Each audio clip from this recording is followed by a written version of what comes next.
Tell me your thoughts on what the next 4 years should or may look like in the United States. I'm an independent, not by preference, but by default. I think the thing we've seen I've been here for enough cycles with both parties to see that both parties have stretched the truth. So I think that it's hard for me to find one party that I align with. But think of it as the country as a company. Do you think we have the two best people in the whole country running the company, It's not going even for the close. company? Of course, yeah. I mean, I think the last several elections have been voters motivated by who they don't want more than by who they want. And that says something about the quality of the candidates. I think, let's go back to Obama and McCain. People liked them. Yeah, there was less hostility between Obama and McCain as well at that time. There was actually a respectable relationship between them. And I think that sets a tone for the country. We've lost some of that tone. And if we don't find a way to return to a center core and not listen to the extremes that seem to get the loudest voices seem to get the mic, but they don't represent the most people by far. And I guess my hope for the country would be, you've seen some super talented people. I've seen some super talented people. We've also seen untalented people be miscast in a role. I hope people that this country has that are really brilliant people.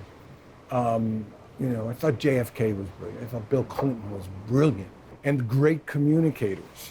I hope we find those kind of candidates that can inspire people, because I don't see inspiration right now. And that's the worry is that we will have more inefficiencies if we don't find common ground. And That real divide, to me, only seems to live on television. When you sit down with people and talk to them, you very rarely get those people that are super far right or super far left. Most people are kind of in that 40-yard lines, to use a football analogy. That's the way people live their lives.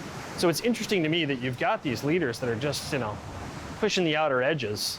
And your comment about the loudest person gets the mic is a very true one. Daniel Patrick Moynihan said something like, you're entitled to your own opinion, not your own facts.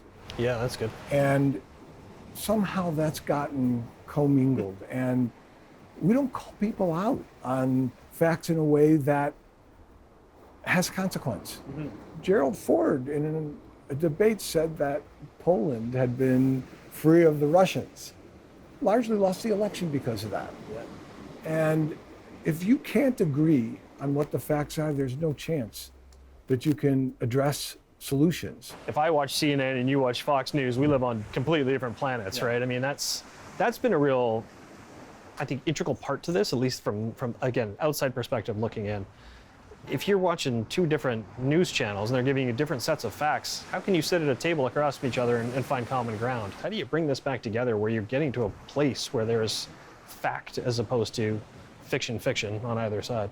If we continue to accept the words from all of these people without holding them accountable for fact and consequence, that is, advertisers not supporting people who are not being responsible about the dissemination of factual data. There's no other way to reach those purveyors and distributors of content than the pocketbook. And I think that's a role that the advertisers can play in saying, we're not going to support this anymore.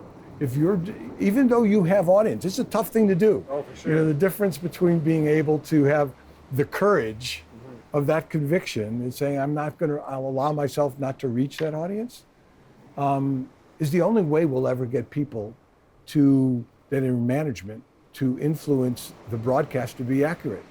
What's the motivation otherwise? No, that's right. You have to go after the money.